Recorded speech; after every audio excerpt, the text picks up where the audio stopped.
Yeah, let's go. All right, free the land, everyone. Black August Resistance. My name is Maria. I use she, her pronouns. I'm an organizer with the Malcolm X Grassroots Movement, the DC chapter. We're excited to be here, to have y'all be in the space with us as we honor the legacy and the power of Dr. Mutulu Shakur. We're going to give it a little bit for folks to start. To be able to join us. But in the meantime, we're going to play an incredible offering from former political prisoner Veranza Bowers and Bilal Suni Ali, who did a tribute for Dr. Mutulu Shakur after his transition. This was recorded just several days after his transition and while Veranza Bowers was incarcerated. So we want to offer it. It's about 5 minutes, and then we'll start with the program after that. Kick it, Jomo.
My name is Veranza Bowers Jr. I am a former member of the original Black Panther Party, but at this moment, I have been held captive for almost a half of a century. On July 7th, 2023, our beloved Mutulu Shakur made his journey to join the ancestor. What can be said?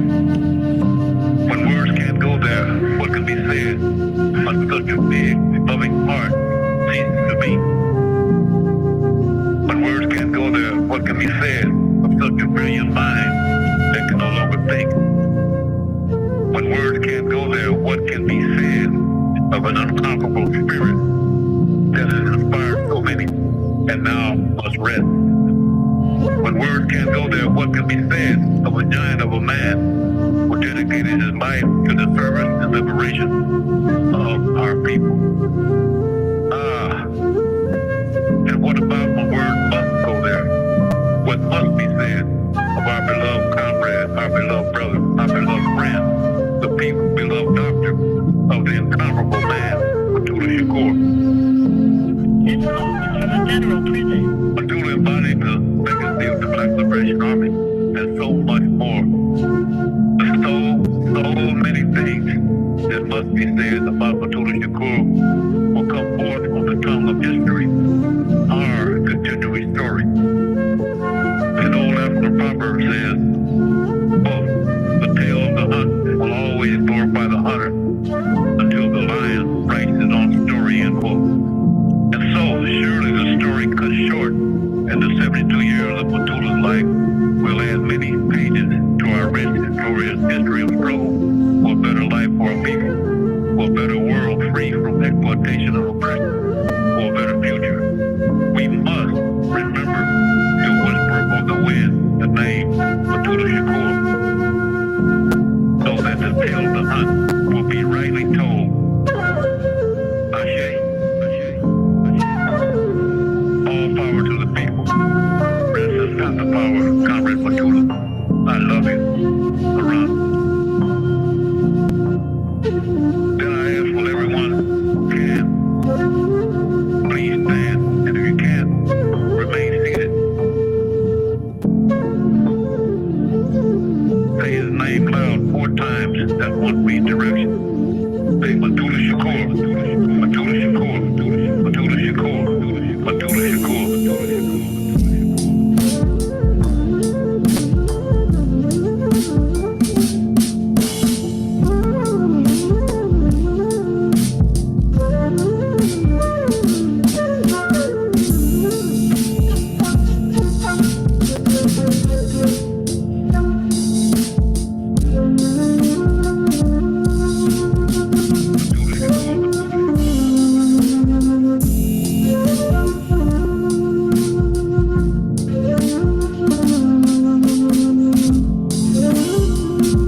Yes. Yes, Wasn't that that was beautiful? yes, it was. It was. Oh my God. Welcome everyone. Thank y'all for joining us. Again, my name is Maria. I use she, her pronouns. I'm an organizer with the Malcolm X Grassroots Movement. And this is my comrade. Kicking it to you. Yes, thank you. I'm Felicia. I use she, her pronouns as well. I'm also an organizer with the Malcolm X Grassroots Movement in the New York chapter. So should I tell them about why we're gathered here tonight? Tell them. All right. So tonight we are gathered here to honor our beloved revolutionary ancestor and founding member of the New African People's Organization and the Malcolm X Grassroots Movement, Dr. Mutulu Shakur, on what would have been his 74th birthday. Yes, absolutely. And so for folks who don't know, the name Shakur means grateful. And we are grateful today for the power and the legacy of Baba Mutulu Shakur. And we're also grateful to be in community tonight with his comrades, his family, his loved ones, his friends, his mentees, folks who have been deeply impacted by the work of Dr. Mutulu Shakur. So we are grateful for Doc, and we are grateful for the comrades who continue to live on his legacy and teach us about Dr. Mutulu Shakur. Yeah, for sure. And we're going to do our best tonight to honor the fullness of who Baba Mutulu was and who he continues to be to us, for so many of us and for our movements. And we hope that you can cry with us and laugh with us and feel all the love that we share. So we're going to start with a libation for our ancestors. We'll share a little bit about who we are and why we commemorate these 45 years of Black August resistance, and then we'll get the commemoration started. So we're going to bring up Baba Kwame.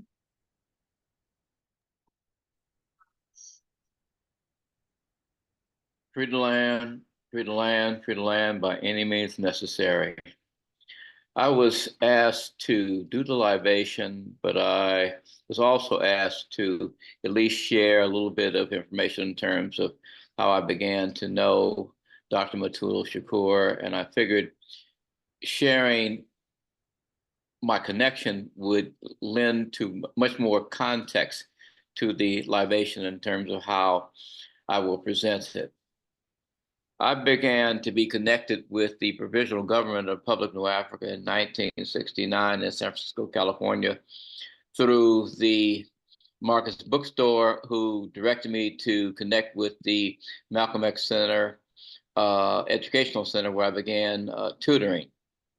And it was through that connection in the early and mid 1970s that I began to be more immersed in the work, the prisoner work and the abolitionist work there.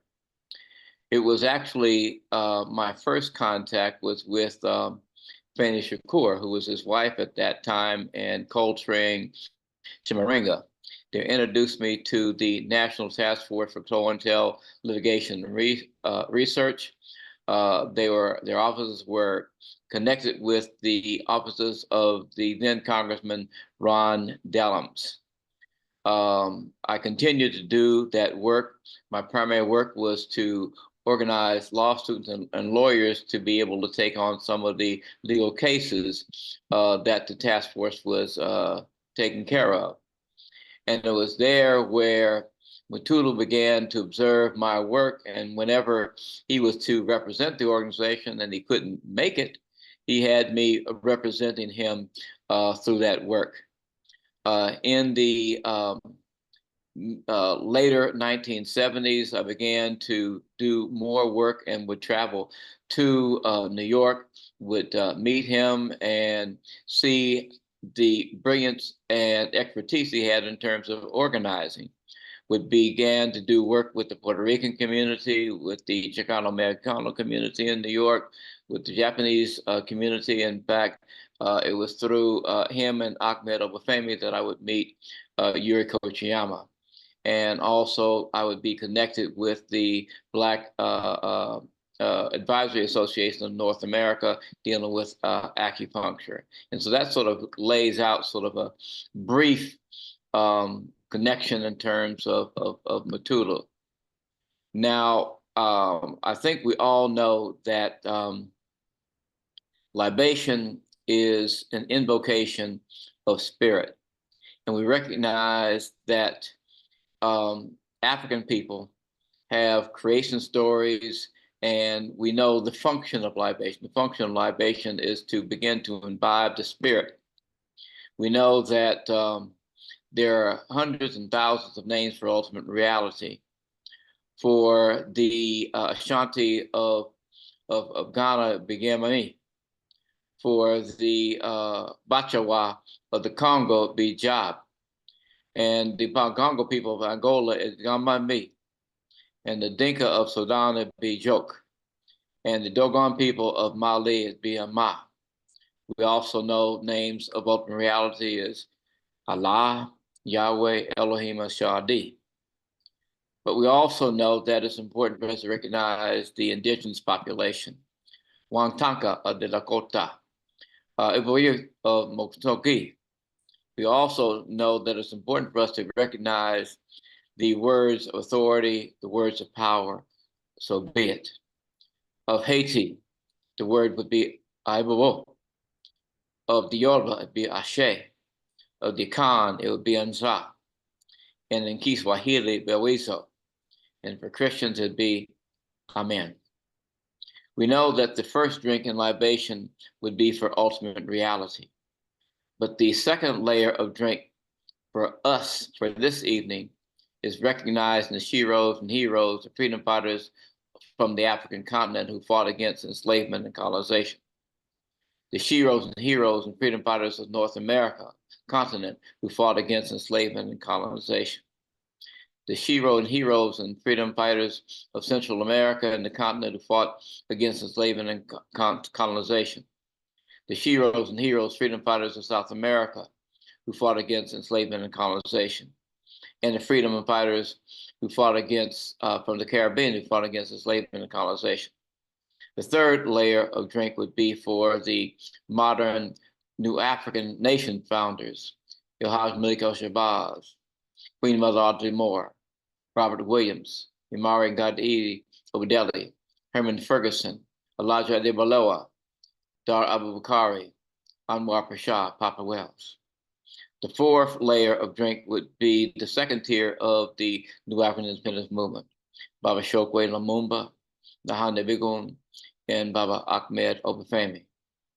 The fifth layer of drink would be our own personal sheroes and heroes, freedom fighters. The sixth layer would be political prisoners, prisoners of war, and exile.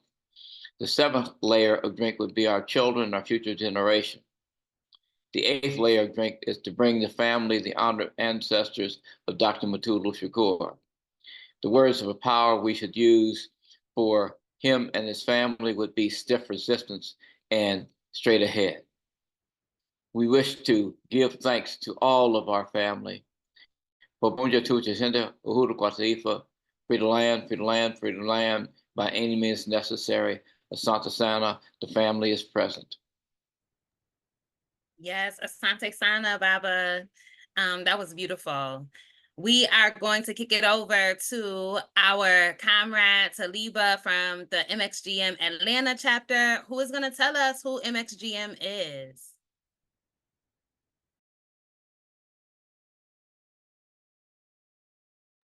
Talking on mute.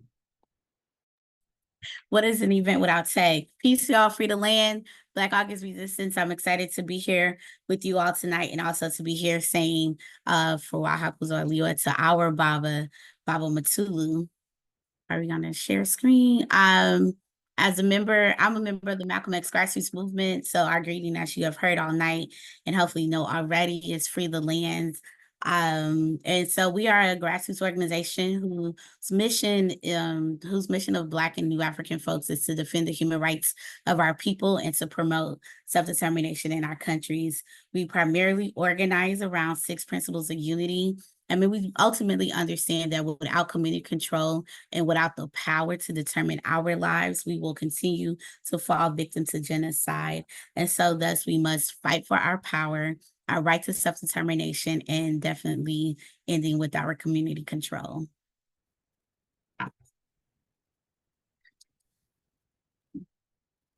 So these 6 principles is like, what are we talking about? What are we striving for?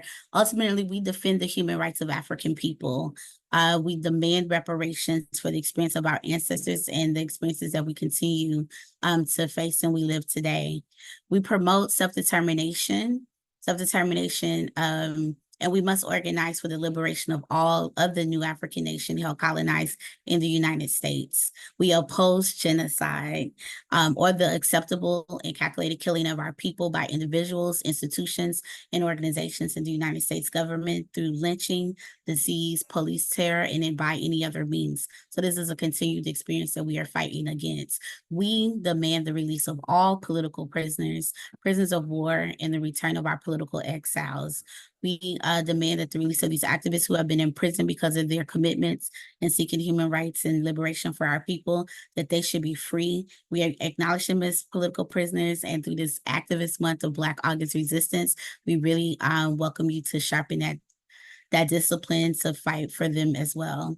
And then ultimately, and finally, but not least, we struggle to end gender and sexual oppression.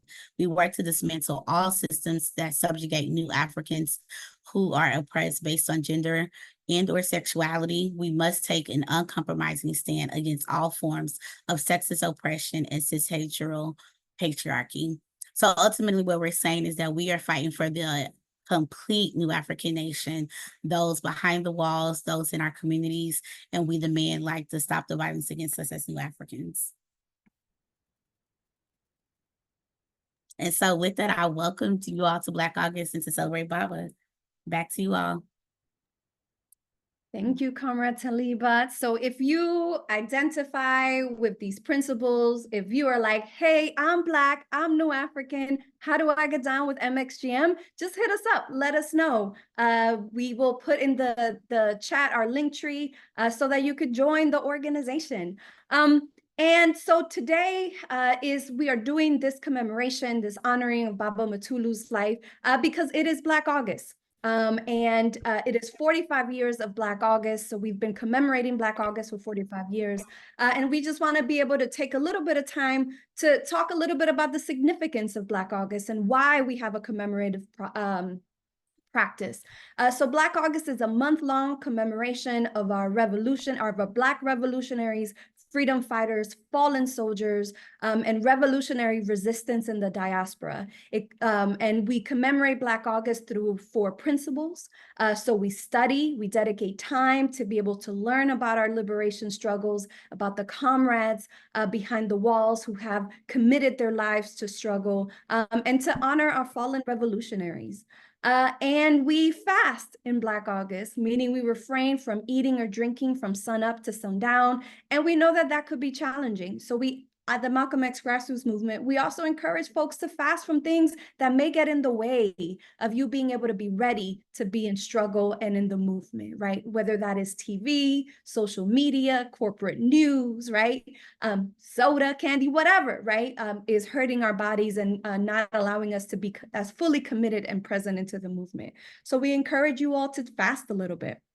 We also train. We want to make sure that we're getting our bodies ready for the long haul that is this protracted struggle, this movement. So we ask folks to exercise daily, how your body is able, right? To dedicate time to physical training. So again, so that we're not only prepping our minds with our study, but that we're training our bodies with the train. And then the 4th principle of Black August is fight.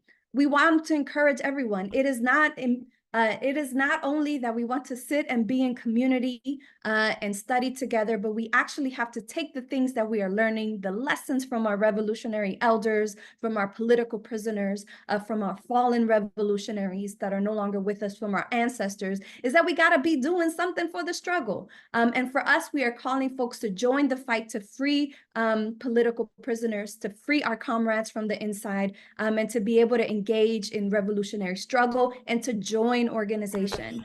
So this Black August, we're inviting you all to do this with us.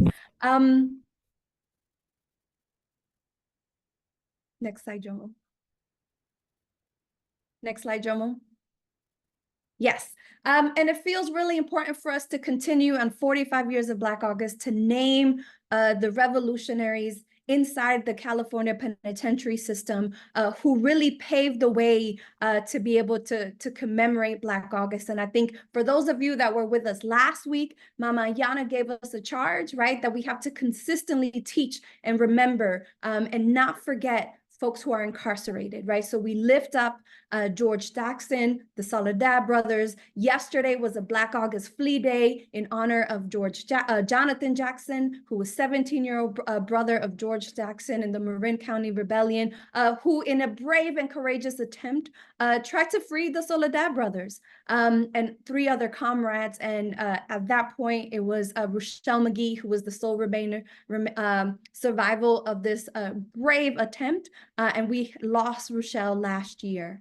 And then again, we honor Qatari Golden, who was Black Guerrilla Army, a leader in the movement. And it was a year after his assassination that the Brothers on the Inside began to officially commemorate Black August. So we say Ashe, we lift them up, we bring them into the space, and we're really thankful and grateful for being able to be in a commemorative practice of Black August for 45 years with you all. Next slide.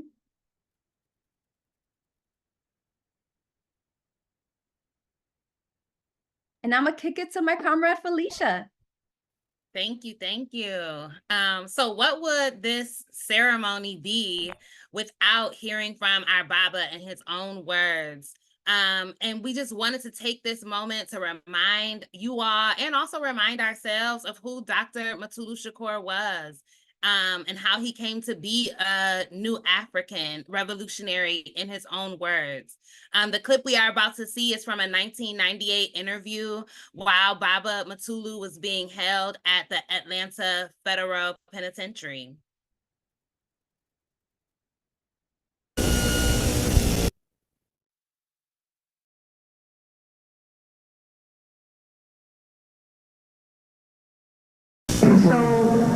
Could you tell our audience a little bit about your history as a political activist, as a revolutionary? You know, just give us a brief overview of who you are and really why you're here in the Atlanta Federal Penitentiary. That's a two-pronged question. Why am I here in Atlanta Federal Penitentiary is a long story about the treatment of political prisoners and prisoners of war in the context of U.S. prison system in particular. Who I am, I believe, reflects their attitude towards me. I think that I am considered a part of the new African independence movement. And that movement recruited me at the age of 15. I was involved with a man in the community called South Jamaica, Queens. And I think that anybody who knows anything about New York knows that South Jamaica, Queens is considered a middle-class black neighborhood. And the most interesting thing about that neighborhood was that all of the people in the 60s, late 50s, who had responsibility for the broad community, for the extended family in our community, the teachers, the nurses, the principals, the cops even, the firemen, were all very race-conscious people. So we came from a community that had Sekou Dinga, who had Assata Shakur, who had Herman Ferguson. Mm-hmm. So we grew up in a very race-conscious time. And at the time that I was 13 or 14, I became a son of a man by Abdul Shakur, Saladin Abdul Shakur. And he was the father. Actually, I was 12. He was the father of Mutulu Shakur and Zaid Shakur. For those people who don't know who Mutulu Shakur is, the famous Panther 21 case was Mutulu Shakur et al., and that was my brother. And Zayd Shakur was the comrade who was killed when Mutulu Shakur was captured on the New Jersey Turnpike. Both of them were, their father took me in. I have no biological father. I mean, I must have a biological father, but I have no father in that respect. And I became a part of that family at the age of 11 and 12. And so we were all very conscious people. And Herman Ferguson was the principal of the school, which one of the important schools in the community that allowed for us to read and understand our history, understand community control. He was a very influential in the Southeast Queens Community Corporation, Jamaica Community Corporation. These are organizations that took care of the fundamental needs of the community. And so he took me in as my political father. So I had great mentors during my very, very early age. I didn't always do what they said, but I was always dependent on them for guidance, and I knew that when in doubt, they had the direction. And so at the age of 15, I went to the Corps under Sonny Carson. When he was at the South, when he was in Ocean Hill, Brownsville, Music School for Common Sense. So, and Sonny Carson was my street father. He was like someone who knew the streets and was in Brooklyn. And so we always, had that kind of surrounding. So I was recruited essentially into the Black Liberation Movement through these men. And I believe that that's what put me in the position I am today. And that is that I feel good about myself. I feel that I have dedicated my life to a worthy cause. I think that there must be place in the world for dreamers, and I'm a dreamer. And I think that the dreamers are the people who put into the reality what we wish could happen, because they fight for it. And I think that the new African independence movement, through these men, has advanced and has stayed strong for a long period of time. And it's our time to take over. Now I'm almost 50. And so we look to the youth to take over from where we are. But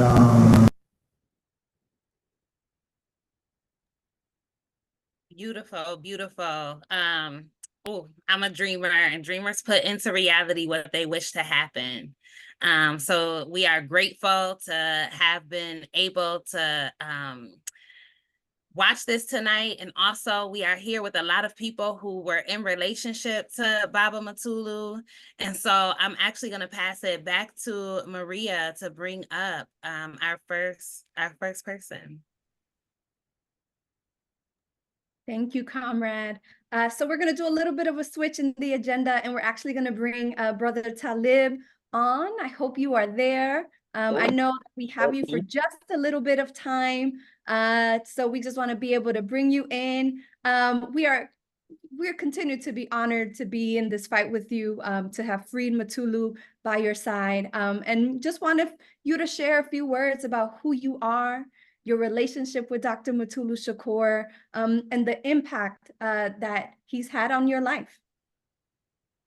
Okay, peace and blessings to everyone. Thank you for having me. And I think okay, we still here. Yeah, still here. Yes, it's a bittersweet time. And of course, as you know, my name is Talib Shakur.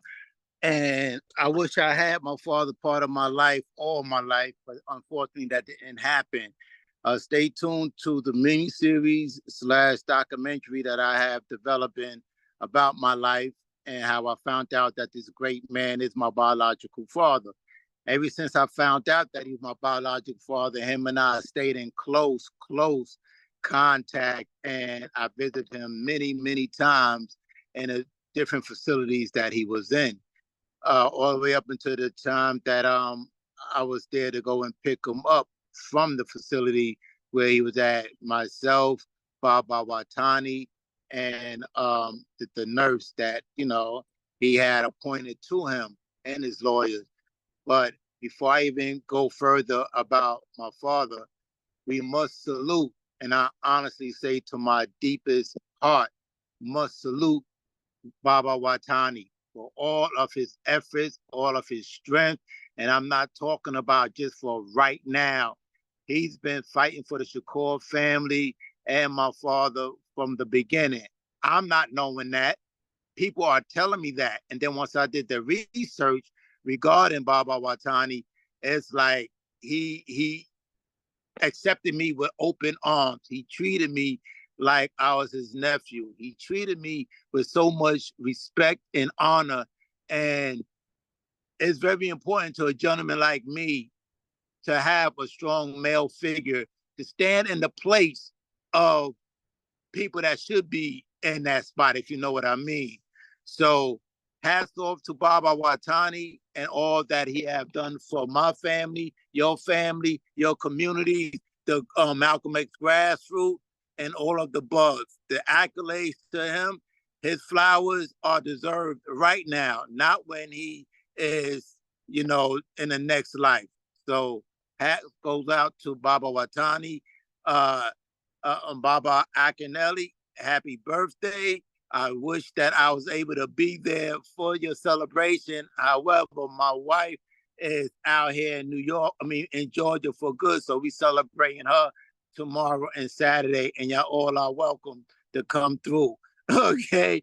So now getting back to my father, it's a bittersweet situation, bittersweet moment for the Shakur family. I thank all of y'all for continuing to push forward for the liberation of his name, his legacy, our legacy, and words cannot express how much that the Shakur family is truly thankful for all of y'all. When I tell you I was by his side from the beginning of his transition back to society to his very last days, one of the times that really touched my soul is when he actually passed away and we was at the grave site. And I'm not aware of how Muslims burials are. So I knew the process of when myself, my brother Mopreme, my nephew Malik, and a really close friend that I call a brother or uncle because he's like a brother to my father. His name is oh snap! Why I forget his name that quick? Big Duke. Yeah, we was there to, you know, prepare his body for the next stages. You know, washing his body, doing all the things that we supposed to have done. It definitely was an emotional situation. But what took me over the hump is when Baba Watani, while we was at the burial, he called me over. He said, Talib. So when he called me over, I think he wanted me to help him with something. So I rushed over to him. Baba, what you need? I'm here. He said, you got to put your father in his ground right here. I said, what? What are you telling me right now? I'm not understanding this. He said, yeah, we're going to show you how to do it. You got to put your father in his, you know, bury him. I literally had to use my bare hands to his bare body and put him in the ground and then throw the dirt on him until he was covered. To this day, I can't fathom how I muster up the strength to really do that. You know, that was an emotional situation. I never want to do it again. But however, Baba Watani said this is a high honor of a son burying his father. So, you know, you got to more or less, better choice where he said, you got to pull your britches up and get to business. And as we do with our elders, we're supposed to listen to them. And I did. I accomplished the mission, but this mission stays with me to the very end. You know, it will always be with me. What I could tell you to the community that about my father that they haven't seen, or they probably know, But when he was going through his transition, all the pains that he was dealing with the cancer, this man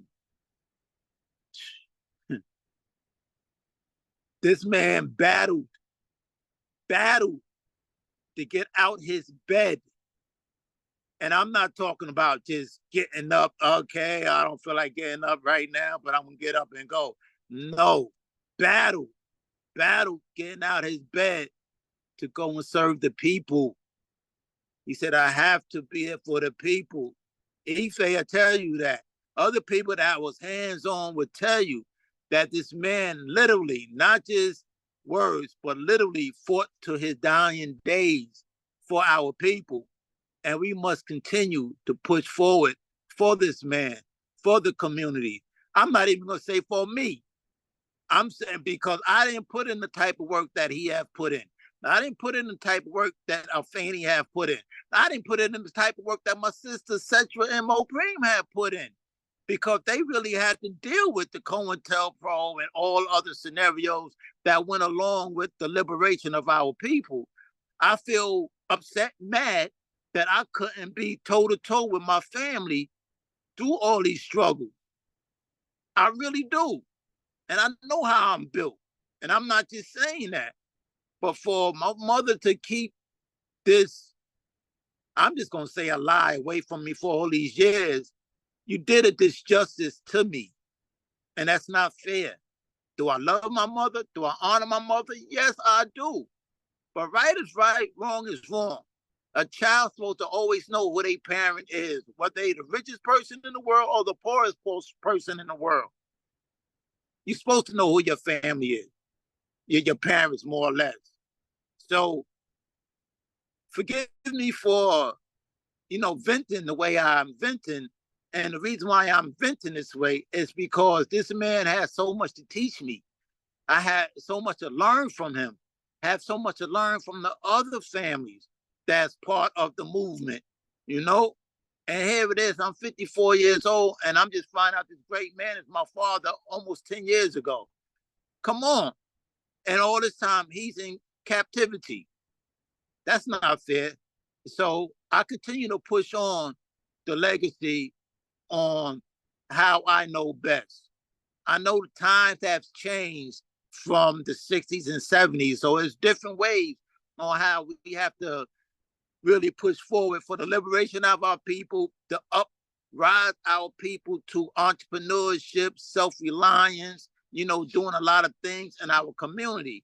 And that's what I do. I'm out here in Georgia, and, my wife and I own a detailing company / tent installation, sound system installation, and we right here on Salem's Road, 3198 Salem's Road. And I'm doing it for the Shakur family and all those that support us. This space here is an open space for all of us. And this is what my father was fighting to come and see. He really wanted to come out here. That the week before he had to get hospitalized, he wanted to see what my wife and I had put together for our name, and he wanted to support it so much. So I'm going to continue pushing forward for my family, my father, and those that's pushing forward for us. I truly appreciate all of y'all. And y'all the ones that's going to help our legacy continue to move forward. Y'all have so much knowledge that I am eager to learn about my father and our people, because I wasn't raised in this realm. And that's another sad thing. But hey, like my sister Cetra would tell me, bro, don't worry about the past. You here now. We need you now. Push forward the way you know how to push forward. And that's what I'm going to continue doing. I know that a lot of us have certain, certain old footage. And there's nothing wrong with old footage of what's going on, what went on with my father and stuff. But when I tell you I have content, I promise you, I got content that'll blow people's minds. We want to see it. We want to see it. We know that there's a documentary that you're working on. We would love to see that. And I know that you have to step out in a bit, but there's also another request that you had from folks on the Zoom that you're doing a fundraiser. Could you share just a little bit about that, and we'll put the link on the chat. Yes, thank you very much for bringing that up. My sister and the family doing a fundraiser for the island. What's the name of it?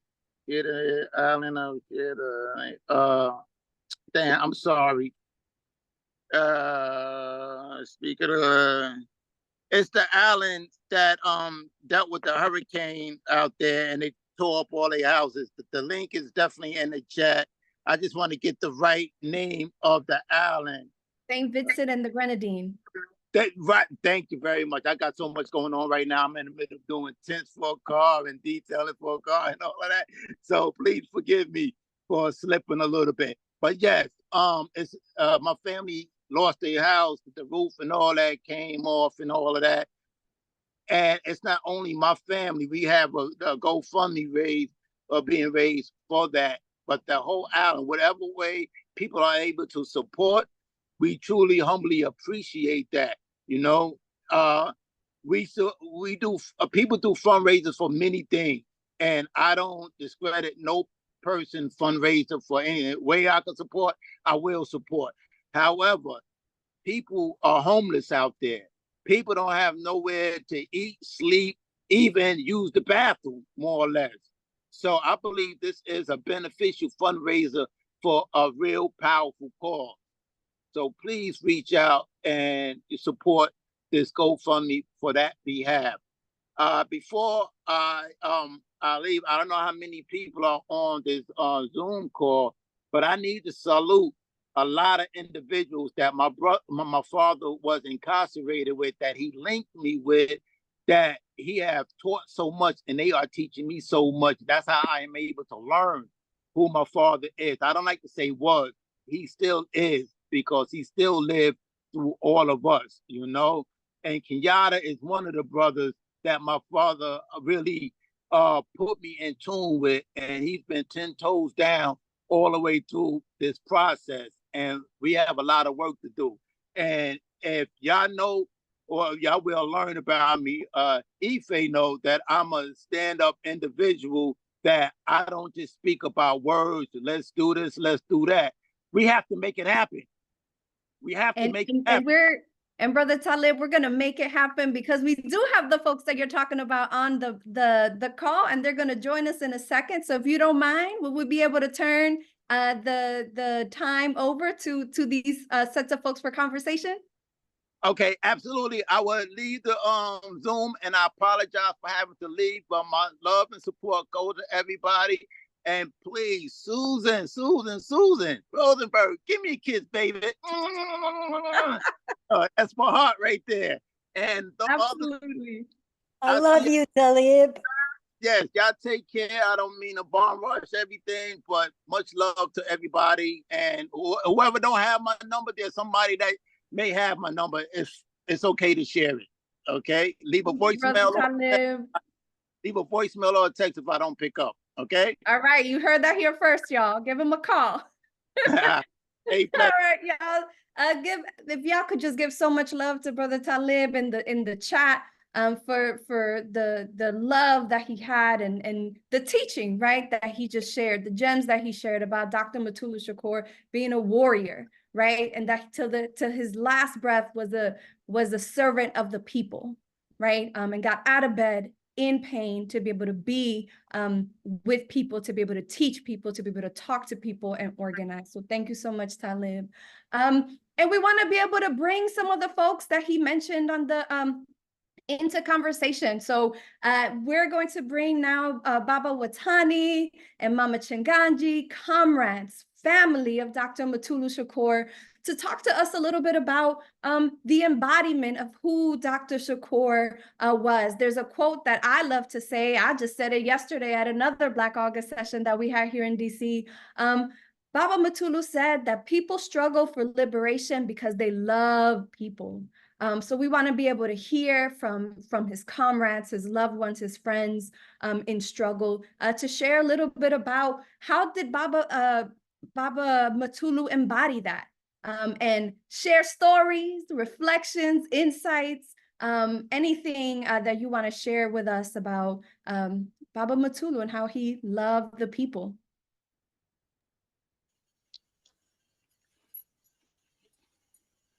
Free land.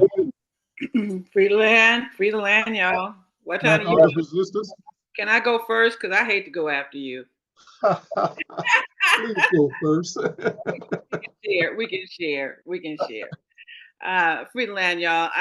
As we are reflecting on Black August, I'm realizing that I started celebrating and recognizing Black August close to 40 years ago now. And with my comrades in Los Angeles, and the honor of being able to celebrate in this way. I met Mutulu probably a few times before he had to go underground. And so most of my relationship with Mutulu was once he had been incarcerated. However, one of my fondest memories in terms of meeting him is having traveled to New York, and we were celebrating Freedom Fighters Day, and it's literally about 90 degrees, and Mutulu is running down the street. You know, we're getting ready for Freedom Fighters Day, and he's doing security. And I said, Mutulu, what are you doing running at this heat? He said, hey, we can't choose when we're gonna have to run for the movement, so we got to run and get in shape now. In the Malcolm X Grassroots Movement and celebrating Mutulu, giving me the honor, really, the true honor to talk about people's struggle for liberation because they love the people. Dr. Mutulu Shakur is a person that just loves people. And so I like to begin my comments just saying that when I hear this quote by Che Guevara, I bring this up a lot, particularly as it relates to Mutulu. The quote that he gives is, a true revolutionary is guided by a great feeling of love. That part I always remember, but the second part is just so phenomenal, and it really speaks to Mutulu. It is important, it is impossible to think of a genuine revolutionary lacking that quality. And if you knew Mutulu and if you know his work, you know that everything he did, everything that he committed to was because of his deep, abiding love for the people. Everything he did, his work doing security for the PGRNA, guided by his love for the people and the belief that Black people should be free and have self-determination. His involvement and founding of BANA, the Black Acupuncture Association of North America, was because he saw his people in pain and dying from opioid abuse and looking for ways of treating that was humane and that would be helpful rather than continue to keep them strung out on drugs. So he founded that clinic. He got training as an acupuncturist, and he used that training to help free his people because of the love that he had for his people. Dr. Mutulu Shakur was that kind of person. He was always guided by love. His work in building like anti-imperialist organizations. I know that Susan is on here today. Some of that work that he did in building anti-imperialist organizations was because of his love for the people. And he took that internationally. And I'm sure that Baba Watani will speak to that as well. He's guided by love as a founder of the New African Peoples Organization and his belief that we have a right to self-determination and land, and also his work and commitment to the Malcolm X Grassroots Movement. I remember many, many times going to visit Dr. Shakur when he was here in Atlanta. And well, of course, he gave me a list of things we had to do when I left, a long list. And then, of course, when I got home, he was calling me, checking to make sure that I had made the connections. And part of what he did because of his love was making connections with the people inside the prison walls and those people outside.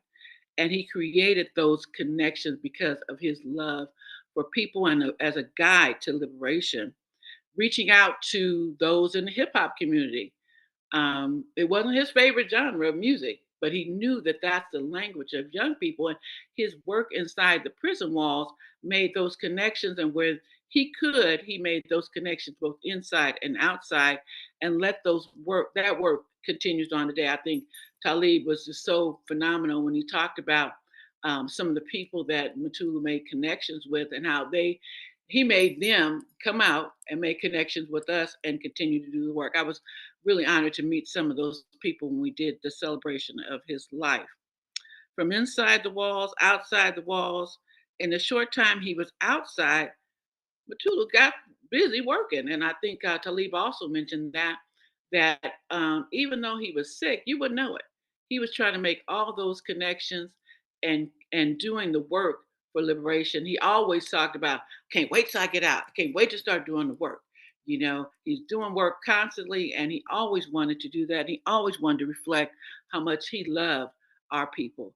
And I just want to close and kick it over to my brother Watani and just say that not only was he this phenomenal man that carried himself in love for our people, it's kind of like what Brother Chokwe Lumumba would say too, that you got to love the people. You got to love the people.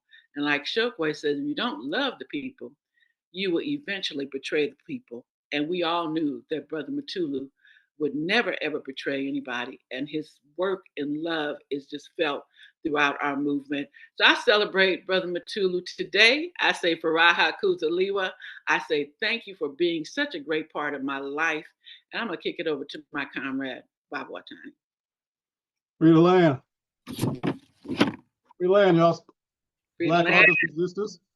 Stiff resistance and straight ahead, like my brother Mutulu Shakur would say.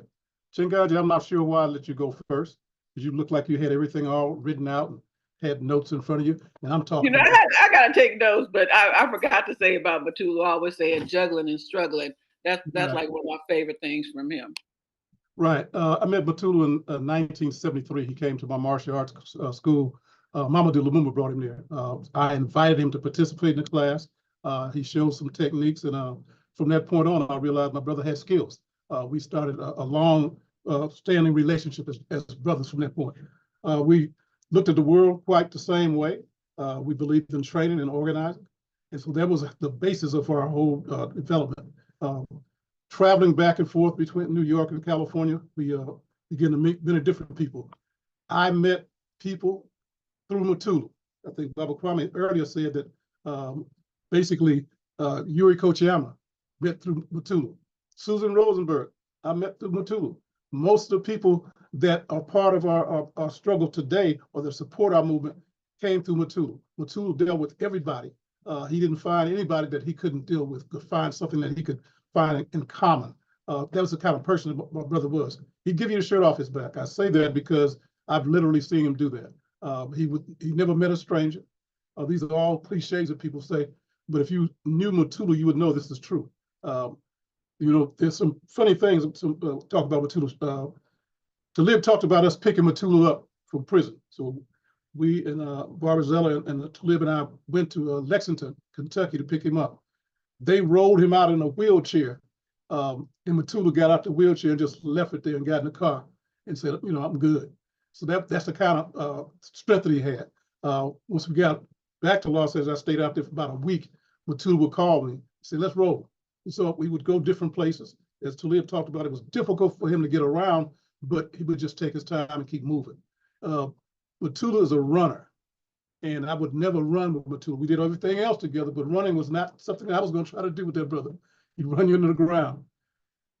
We went to a store after he got home and said he wanted to get some running shoes. Now, mind you, he still got a cane. He still barely walking. He's talking about running.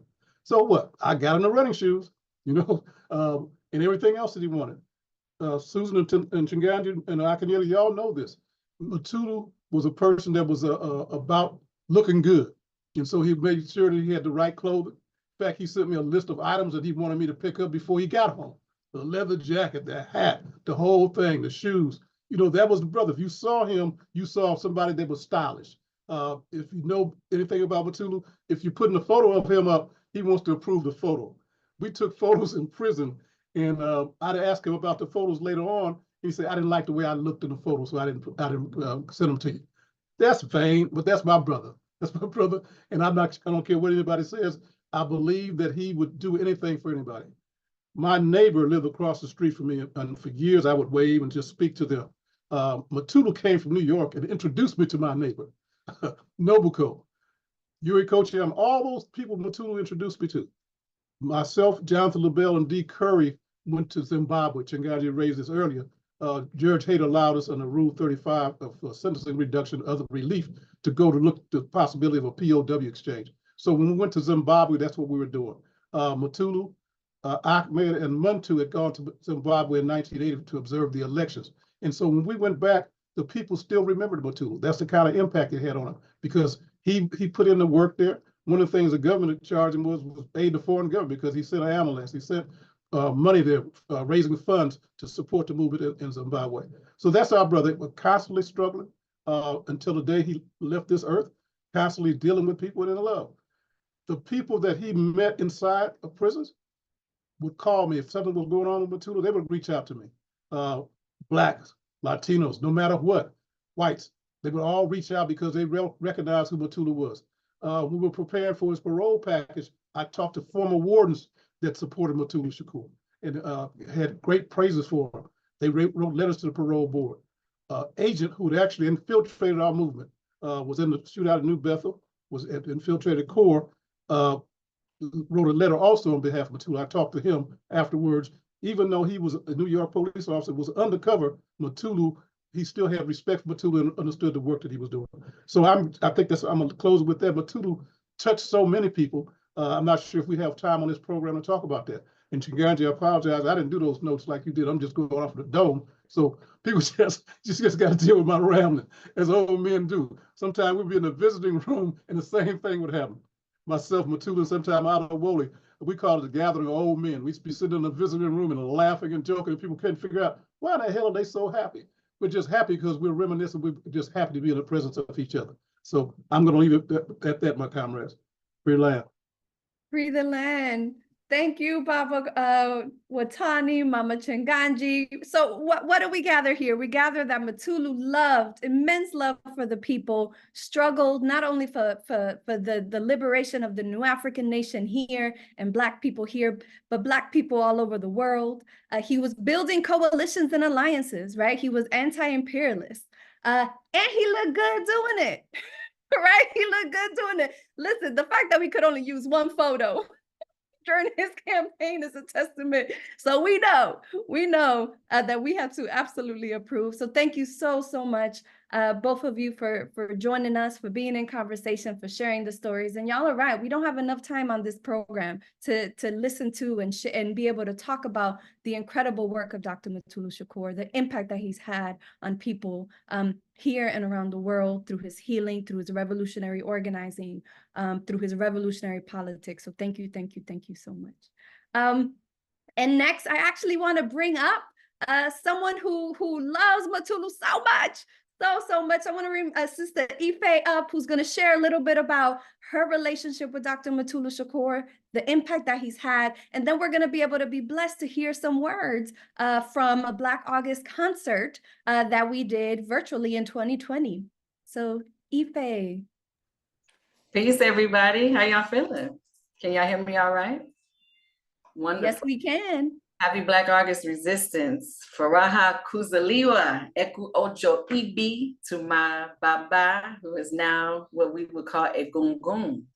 He is no doubt an ancestor. And it's such a honor always to represent for Dr. Mutulu Shakur. I want to first say that I'm grateful for the opportunity. We've been blessed to know him. And I don't ever want to take that for granted. There are some people who only know him by his reputation, but for those of us who have been able to break bread with him are truly the favored ones. And we all have a responsibility to carry on his legacy in whatever capacity is our lane to do so. So I want to acknowledge all of those who are willing to continue to dare to struggle and to dare to win. So much love to all of the tribesmen and tribeswomen that are here holding it down. In my humble moment, I'm here to speak about Mutulu being a mentor to me. And I think as I talk about that, I have to really acknowledge how I observed him be a mentor to us all, because it's a real moment. It ain't just me. My connection to Mutulu Shakur has always been through the music. As a hip hop artist, I've acclaimed myself to be a hip hop scholar and a hip hop activist. But Mutulu taught me a lot in just understanding the power of rap music. I was watching a YouTube clip last night, and I decided to use it for my radio program this morning, Street Sankofa on 90.7 FM KPFK. But what we talked about was a video that he did when Chaz from the Black Hen crew went into Atlanta Federal Penitentiary, and they recorded a whole legendary moment. And to think about it now, it's almost like only Mutulu Shakur could have pulled something like this off. Impossible for anyone else to have had a whole media moment and really give voice to these brothers that were behind enemy lines. And we talked about in this space about the connection between the rap movement and the resistance movement. And so my humble lane is to maintain that connection. He talked about at one point that when somebody violated on the streets, it wasn't the artist that checked them, it was the resistance movement.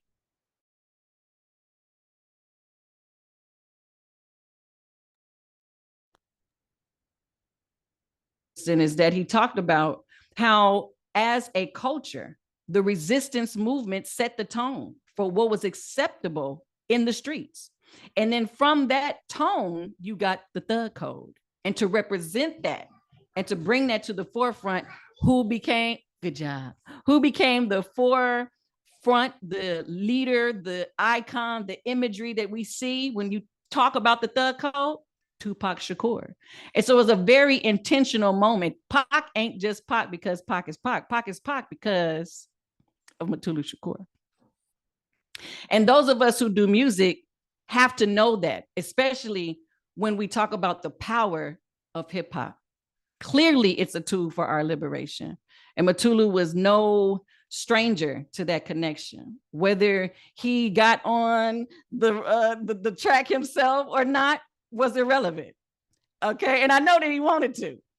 But I saw the way that Mutulu influenced the rap game. I was privileged as I hear my brother Talib talk about his unwilling relentless to keep on going. It's a story that I've never told, and I want to share this. I had the privilege of really being Mutulu's, like, you know, fly on the wall on a lot of things that he did. And I now know why he allowed me to be in that space. And I was very blessed to be in that space when we did some really amazing things with some really cool hip hop artists. One of the moments, though, that I want to share, and I want to share this and then I'm going to stop talking, but one of the moments that I remember is when we met Ludacris. We were going to a birthday party for Shaka Zulu's brother, Jeff. And myself, Mutulu, Duke, who, if you knew Mutulu, once he came out, Duke was always right there with him, holding him down to the very end, as Talib talked about. And Tatsu, his the big homie Tatsu. And those of you who know Mutulu and know his acupuncturist kind of story, you know Tatsu is very much a part of that. And so we were sitting at this Italian restaurant, and I feel like we was in Westwood somewhere. And I will be honest in this moment because Doc was pushing through. His hair had just fell out. And I remember him asking me, what can I do about it? And I said, the best I can do is try to get somebody to make you a custom lace front, Doc. But other than that, that hair is gone, baby. Like it's not coming back. Okay. So the beauty in Mutulu Shakur never left him. All right. So I had a girl on the line, literally getting ready to make him a lace front for that wig. I had his back. Okay. But he had just really kind of went through a super part of his therapy, and his hair fell out and he was not feeling good. He really wasn't feeling good. but he was very adamant. He was like, no, we're going. We're going to go to this birthday party. We're going to go and we're going to represent. And of course, Duke pulls up. I hop in the car. We drive over there. And I remember a moment where we were sitting at the table waiting for our food. And you could tell that Doc was feeling weak. I could feel it. I'm sitting next to him because that was a part of my job to kind of keep an eye on him and make sure he had what he needed. And Duke kind of had his back to make sure that he was safe and, you know, all targets were accounted for, right? So as a team, we were all very mindful of him. But I could feel him not wanting to feel disconnected from this moment, but his body was feeling just really weak. And he literally, I'll never forget this. He took off his scarf. Y'all know he used to wear this gray scarf all the time. He took off his scarf and he stood up, and Shaka Zulu is standing at the table, and Ludacris is standing at the table, and Jeff is standing at the table. And he could have sat and stayed seated, but it was something in his spirit that literally was like, nah, I'm finna be fully in this moment. Stood up. And I could tell that he was weak in his standing, but he did it. And I remember kind of gesturing, almost wanting to hold him, to give him some stability, but he stood firm. And I'll never forget, he took a deep breath, like, and he represented, you know what I'm saying? And he pushed through. Shortly after it, everybody greeted him away. We sat down, and I remember Duke went over to him and was kind of like, you ready? You ready to rock? You ready to leave? And of course, we got our stuff to go, and we was out, okay? But that just is a story that I want to share about how serious he was, about never letting anything get in his way. Not his sickness, not the ones that did not support him, because there was some really interesting hater energy towards the end of his life. Yes, yes. But he kept moving. He kept moving. And so I just want to leave that story with everyone as my daughter is trying to get my attention. That Mutulu was a soldier, and I dare everyone to gear up and to fall in line. And for those of us who represent for this thing called rap music, you better represent right, or get off the mic, because it's time for us to stop with the craziness and reclaim this thing called hip hop. So I love y'all. I appreciate y'all. It's no coincidence that today I dropped a new song, and it's a song that was very much inspired by Mutulu.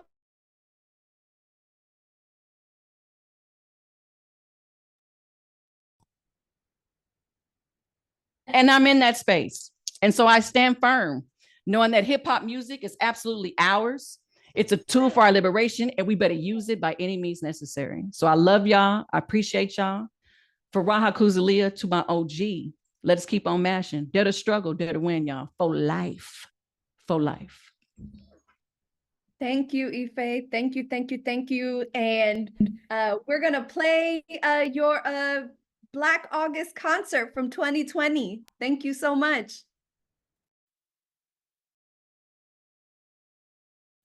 All right, what's up, y'all? It's your girl, Ife Jai, and we celebrating Black August Resistance. I'm up here with my man, Lyndon Wise, and of course, my girl, Amore, the songstress. And we finna give y'all some good vibrations, so check this out. Let's go.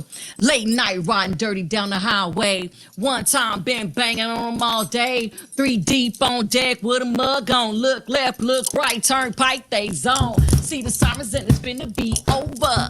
Hot boys, hot girls, trained soldiers. Been waiting for a time like this, cause them boys shoot us down and the people got us pissed. But tonight, yeah, they got the wrong ones. Pull yours, pull mine, move some. Get out the car, it's the routine stop. But you know they know better, it's the New Jersey cops. Gunshots ring out, it's official. Murdered by the cops, something like South Central. Man down, 2 caught, twist the fate. Try to put her in the ground, but Asada got away. Black August, come on. Green, red, black August, let's go.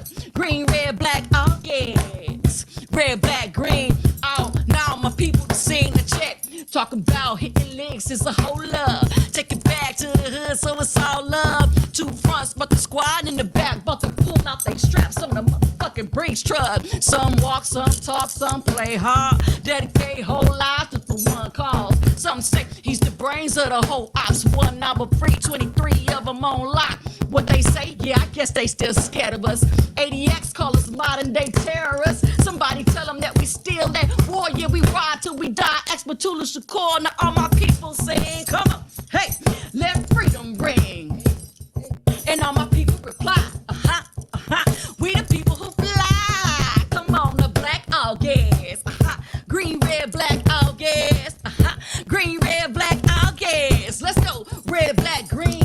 Oh, now my people to sing the check. Marin County, y'all can say year 7-0. Big brother on trial, gotta let him go. Solid dad caught up on conspiracy. Little brother plotting on him, got a plan to set him free. They say old girl had the gas in the courtroom. Middle of the session, little brother holler. Nobody move, nobody get hurt. Anybody get ideas? Somebody get stuck, cause this is what it is. I want my brother in the commercy on trial with. I'm taking the judge, I'm taking the DA and a couple of jurors for insurance to get away. Hey, the brothers gave each other an embrace, they on a run. Got a van out front, posted waiting on them. Hella pigs on deck doing they patrolling. Gunshots, they go out in the blast. Little Jonathan Jets did his thing. He know he bad black, all gas. Come on, green, red, black, all gas.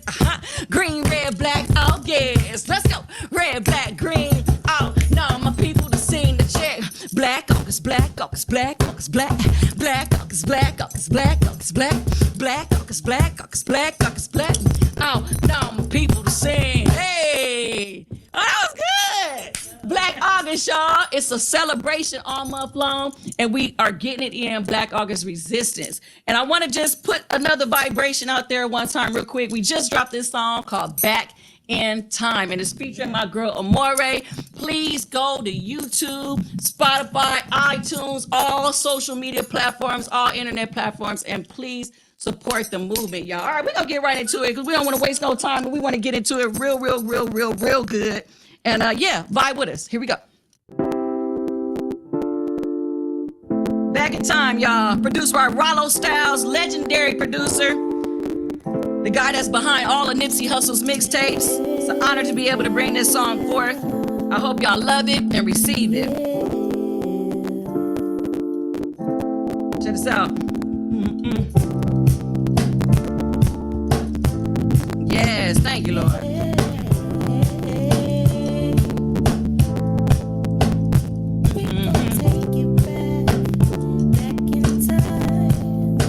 Let's go.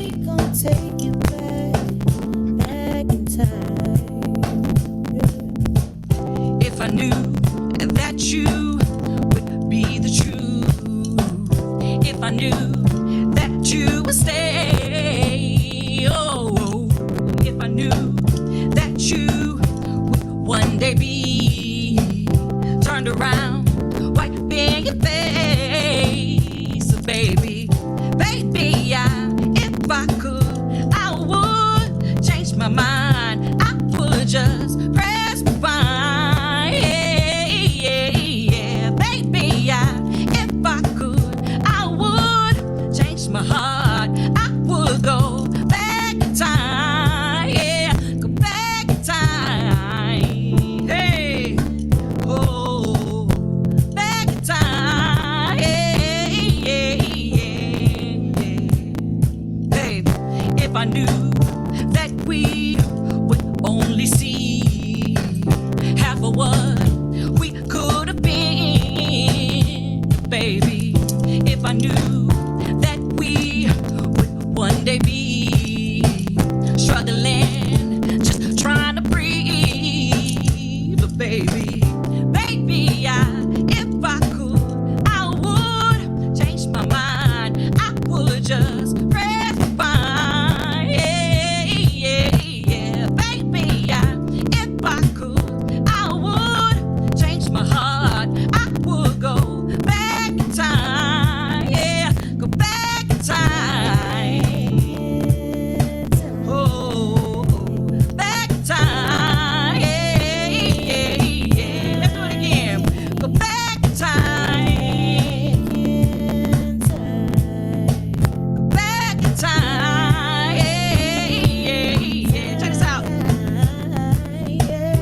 Travel makes me think of tight ropes. Fine lines of what you feeling, what you feel. care most. Years ago, you was on, yeah, you drove the boat. Now you know, ain't no whole life, no fucking joke. And it got rules to it. Some things you don't be doing. This ain't no Pro Tools, but we be looping. This ain't no win-lose with no conclusion. Just only how you live today and what you be, baby. If I could, then I would change my mind. I would go rest my mind. Hey, oh, yeah, oh. Baby, if I could, I would change my heart. I would go back in time. Go back in time. Yeah. Go back in time. Yeah. Hey, remember when we used to hang out on the boulevards? Eating churches, chicken after we hop out the car. A little nigga cold chillin' was a thrill, nigga. I seen shit get real quick, nigga. Bad niggas to stop and think ahead, niggas. Teardrops and about half the niggas. I've been there for nigga shit. If I could turn around the hands of time, I promised that I would. I promised that I should. Shit, strong enough to live my life on the line. Throw my line into the water just to see what's a baby. If I could, then I would change my mind. Hey, I would go. Come on. Yeah. Hey, baby, if I could, I would change my heart. I would go back in time. Go back in time. Yeah. Go back in time. Yeah. If I knew then what I know now, I'd probably be better at it. Probably be better suited. Probably picked up the pattern. Cycles happen over and over. A creature, a habit. Hey now, feels like any day now. We gon' disrupt the status. Mad at us cause we finally know the truth. Back alleys easy, speaking on the next move. Listen close, make it work. Now what you gon' do? Reverse the engine, hit the person that you baby. If I could, then I would change my mind. I would go press rewind. Yeah. Baby, if I could, I would change my heart. I would go back in time. Go back in time. Hey. I'm already sausage, y'all. Go back in time. Yeah. Let's go back to life. Come on. Back in time. Back to life. Yeah. Back to reality. Back in time. Back to the things that we back to life. Yeah. Back to reality. Back to the things that we used to know. Back to life. Yeah. Back to reality. Back to the things that we used to know. Yeah. Yeah. Take it back in time. Say back to life, back to life. Come on, back to life, back to life. Let's go back to life, back to life. Back to life and back to reality. Back to life and back to reality. Back to life and back to reality. Back to life and back to reality. Back to life and back to reality. Hey! Y'all rock with the movement. It's your girl, Ife Jai, and it's a pleasure, an honor, and a privilege to celebrate Black August Resistance. Please support the movement, www.ifejai.la, and go follow Lyndon Wise, extraordinary drummer with all kind of shits and giggles and things that he done came out with. And of course, y'all go follow my girl, Amore the songstress. She got a new EP finna come out, and y'all definitely want to support it. So yeah, the movement is moving. Free Mutulu Shakur and all prisoners of war. And yeah, you coming or what's up? Or no, I don't know. Let's go.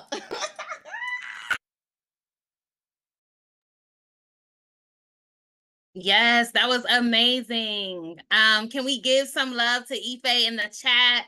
If you are on cam, give some love to Ife. That was beautiful. I know I was rocking in my seat. It was amazing. Thank you so much, Ife, for sharing your story and for sharing, you know, your gift with all of us. So right now we are going to kick it to a panel that we have where we'll be bringing up some comrades of Baba Mutulu to be speaking about him. And so we definitely want to thank everyone who's been here to speak on this program.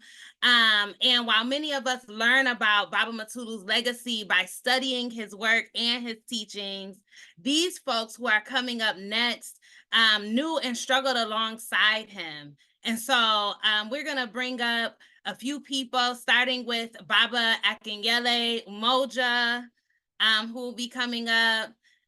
We're going to have Susan Rosenberg and Brother Kenyatta, all who will be joining us on this panel to speak about Baba Mutulu.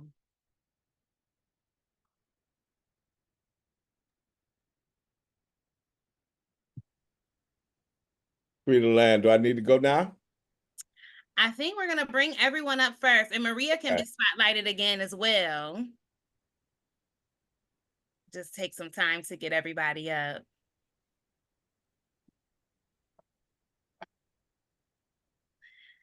Thank you, thank you. And so we have y'all here tonight to talk about Baba Mutulu's power and his legacy and his impact on each of y'all. And so Baba AK, if we can start with you, that would be beautiful. Man, well, first of all, I'd like to say Black August resistance, stiff resistance, and straight ahead, like Mutulu said, as well as free them all, free the land. I met Mutulu when I was, I think, 18 years old, might have been 19. I was pretty young, and I went to a meeting that he was at. He was in Los Angeles to try to get the acupuncture piece that they were doing at Lincoln Detox in New York, and folks can read about that if you don't know.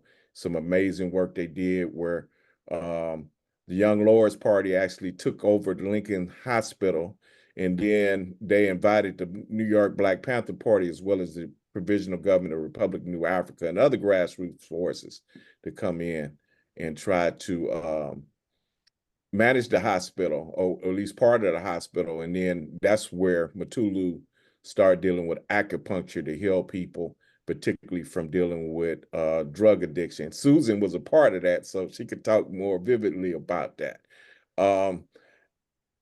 I, knew him in a lot of capacities in the movement early on, was always impressed with him. And then I actually felt some of the best work I actually did with Mutulu was when he was incarcerated. And when he was here in Atlanta, at Atlanta Federal Penitentiary, and then in Florida at Coleman Federal Penitentiary. And like what I said about work with him, I was coming in to do classes in the penitentiary with Mutulu.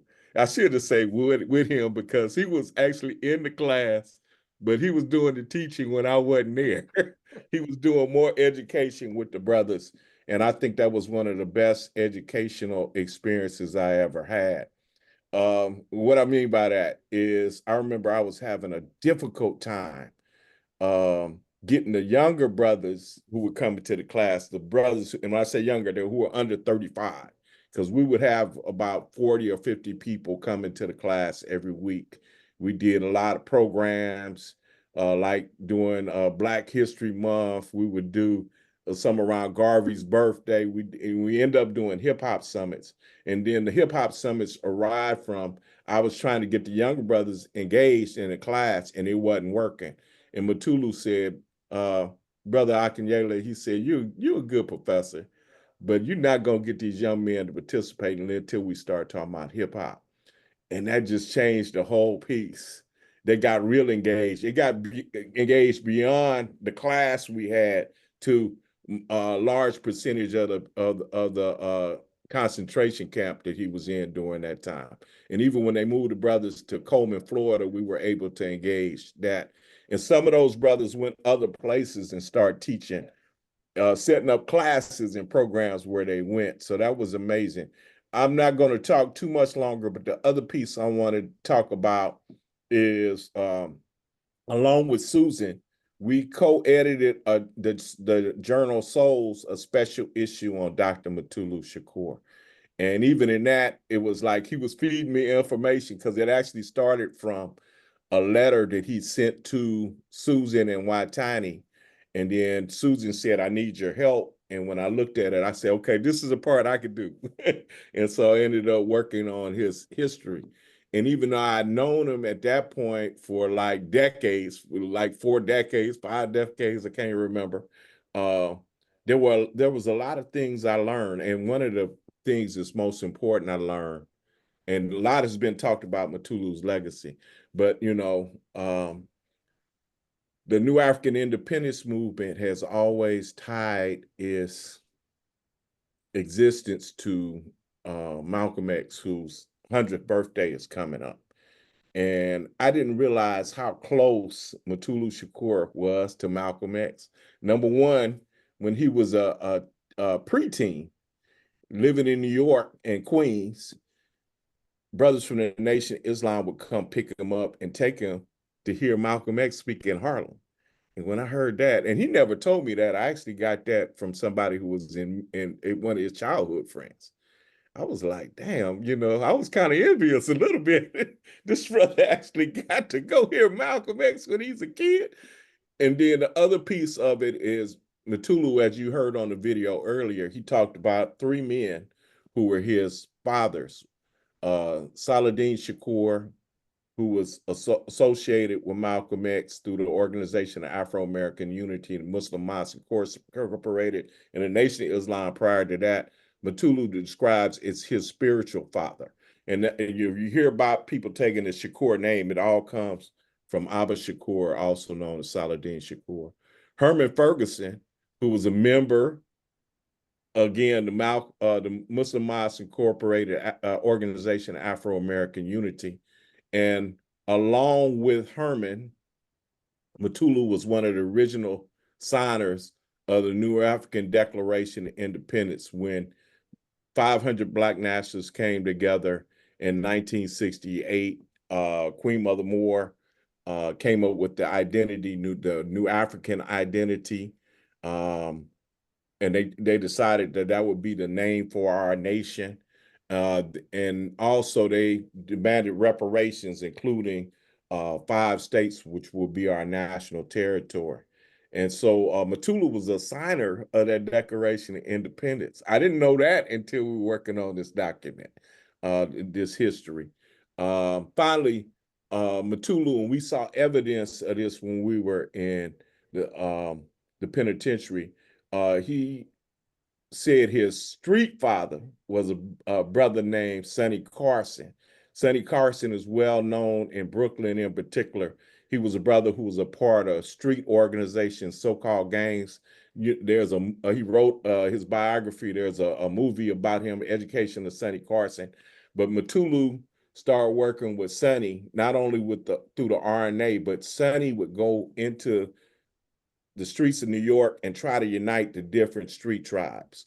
And whatever penitentiary Mutulu went to, he would unite the street tribes. So when I went into the 2 prisons I mentioned with Mutulu, we would always see unity between the Muslims, whether they're in the Nation of Islam or they were Sunni or Shiite. We would see Rastafarian brothers hooking up, you know, with everybody else. We would see people who are Marxists, Leninists working with them. We would see the Christians, you know, so you would see the gangsters, you know, so everybody would come together. Mutulu Shakur is a big part of how that happens. So I think he's somebody we need to study, we need to honor, we need to lift his name up as an honored ancestor, as well as try to replicate and learn lessons that we can deal with today. So I'm gonna pass the mic to my comrades on here. Yeah, thank you, Baba AK. I feel like every time you speak about Mutulu, you're teaching. That's why you're a professor. Thank you. Next, we want to invite my friend, my comrade, Susan Rosenberg, to share some words. You fought for Mutulu's freedom, fought for his freedom. And we are so grateful for the struggle that you took on, and the work that you've done. And you are a revolutionary in your own right. So we're just so grateful to have you on the call. So I want to turn it over to you. Oh, thank you, Free the Land, Free the Land. A lot of has already been said, and it's, I concur. I I knew Mutulu in multiple capacities. And so like AK, I think I met him first when I was 19. So he has been a person and an influence, a political leader, a mentor, a comrade, and a friend since then. And, it's very multiple decades at this point. So, and I think fighting for his release the last decade, and, Watani, as Talib said, flowers to Watani now. I mean, what Watani did all of those years, I just came in the last, I guess, well, after I got out of prison. It took a while to sort of find my way back to that work. But for me, it was about you can't leave anyone behind.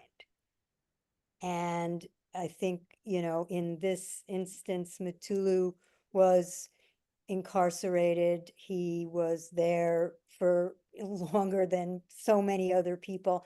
And he was one of the people who I felt committed to fighting until he got out, and I thought it would be possible if almost not, but really. And so I think I'm so happy when he got out. But there's two stories I want to talk about, aside from sort of generally politically, but and one of them was when Watani and I went to visit him at Lexington, and he was still in, and we didn't know if he was gonna get out, and he was very, very, very, very sick.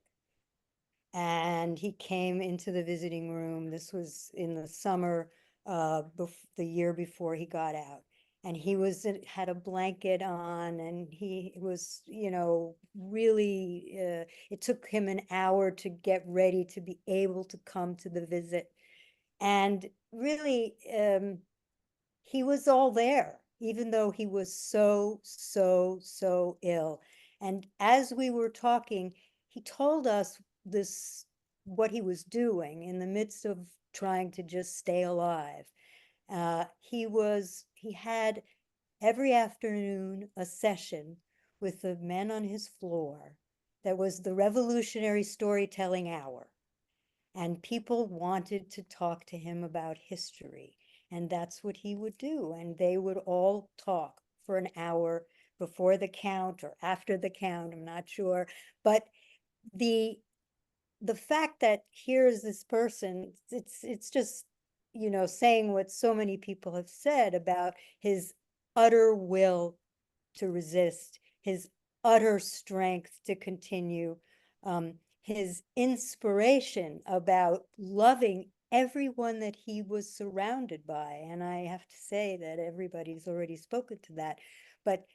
And while we were there, there was a brother in the visiting room who was clearly one of the people that was in this group. And they were just like communicating with each other silently as they're having their visit and we're having our visit. And I walked away from that just completely, once again, understanding this is who Mutulu is. This is how he is in the world. And that is a really great inspiration to the movement and to me. I also, I guess the other story I wanted to tell is that at BANA, well, actually at Lincoln Detox, before BANA, when it was still in the South Bronx, I was a student there studying acupuncture. And I had been assigned by my organization to go and do this. And I was 20 at the time. And yes, listen to Dope is Death, definitely. And I didn't really know what I was going I mean, I knew about detox. I knew about Mutulu. I had met him 1 or 2 times before then. And I walked in, and there was somebody who was in the middle of having a very difficult detox episode. And I stood at the door because I was afraid of what. And Mutulu, whom I knew not that well, put his hands on my hands and he said, "You going to become an acupuncturist? You want to do this? Come in this room and put your hands on this person and start to work." And there was something about that, it was about roll up your sleeves and do it. That's what you have to do. And I carry that image of him through the rest of my life, was to do it. I think, okay, so that's like on a personal note, but I think for about his legacy, his anti-imperialism and his commitment to fighting to create solidarity, but the real solidarity, not like verbal solidarity, but literal solidarity, and based in anti-imperialist politics and a worldview that says the U.S. empire holds oppressed nations inside of its borders, its active nations, and if we, and I'm talking now as a North American, as a white person, if we want to really make revolution, we have to support that. National liberation struggles of oppressed people in the United States. And that means giving up your white privilege. It means challenging it. It means fighting white supremacy, both with white people and in every which way that you can. And to that end, he was really critical. Mutulu, Ahmed, Muntu, a number of people who were in New York, who were our political leadership and who organized us to take responsibility as white people, to fight white supremacy and to be in active solidarity. And I think that's important today, because I know language has changed and conditions are changed, but what Mutulu was trying to organize us to do was to make revolution, but to make revolution where there is a recognition of what oppression has done and what empire has created. So I want to throw that in the mix because I think his internationalism was really crucial for the revolutionary anti-imperialist left in this country. So maybe, I'm going to leave it at that, but and pass it on. But again, I'm really honored to be on this call and in this group of people, and it means so much to me personally and politically. So thank you so much. Yeah, thank you so much, Susan. And all of Baba's teachings, right, are so relevant today in this moment right now. And so I want to pass it to you, Brother Kenyatta, to talk about Mutulu's impact on you and his power and legacy and all of that. Can you guys hear me? Strong the mic. Yeah. Okay. First of all, I want to let me give some shout outs to some of the amazing people that I have met along the way. Talib Shakur, Ife, Dr. Ife, let's get that right. Watani, I haven't saw him. Last time I saw him was over 20 years ago when we was working on a project called Dare to Struggle. Makita Lumumba, Nzinga Shakur, Makini Shakur. All of these are, people that have been very instrumental in my life. I've been on the scene, but I've been behind the scenes. I've done a lot of work with Mutulu's cousin, Chaz Williams, but we'll get to that later. My story with Mutulu is kind of it's funny, right? So I met Mutulu twice. Once when I was a baby, my mother was part of the Moorish Republic, or they had what was known as the Black Man Development Center. I'm from Washington, D.C. And so Mutulu knew my mother. And then later on in life, I found myself in Atlanta Penitentiary. And when I came across Mutulu, my mother was like, you better talk to him. You better tell him about the Moorish Republic, or whatever she said. So I mentioned it to him, and Mutulu told me more about my mother's movement than my mother did, right? So I was born a Moorish American, but I never knew about the Moorish Republic side and the Moorish Liberation Army. I knew about the Black Man Development Center that was ran by General Hassan Ahmed Bey, and they was doing, detoxing of our people, dealing with the opioid addiction. But I never knew about the Moorish Republic side. And so he explained to me how their responsibility, or their obligation they took on, was when freedom lovers would come to Washington, D.C., they would escort them 10 miles into the city safely, stay with them while they took care of their business, and then escorted them 10 miles out of the city safely. And so they basically did security. And he explained that to me. And that just rekindled, what was already there. Mutulu became a godfather to me by the bond that we had. He became a mentor to me mutually. And he became an incredible friend of mine by love. We did a lot of things while we was in Atlanta Penitentiary. One of the major things that we did was the Dare to Struggle Project. But before that, even just dealing with Mutulu and being around Mutulu, he was a respected leader on all fronts. I mean, I heard earlier about the gang activity. Mutulu didn't just unite gang members. He would unite the top leaders of the gangs. He wouldn't just unite gangsters. He would unite kingpins of the underworld. He would unite them into common agendas. Religious leaders. He just had a magnetism about him that you couldn't deny. I mean, he was intelligent. He was very spiritual because he was very faithful. And just an incredible teacher. I know a lot of times I would be that broken wheel with him. And me and him would go back and forth on a lot of things.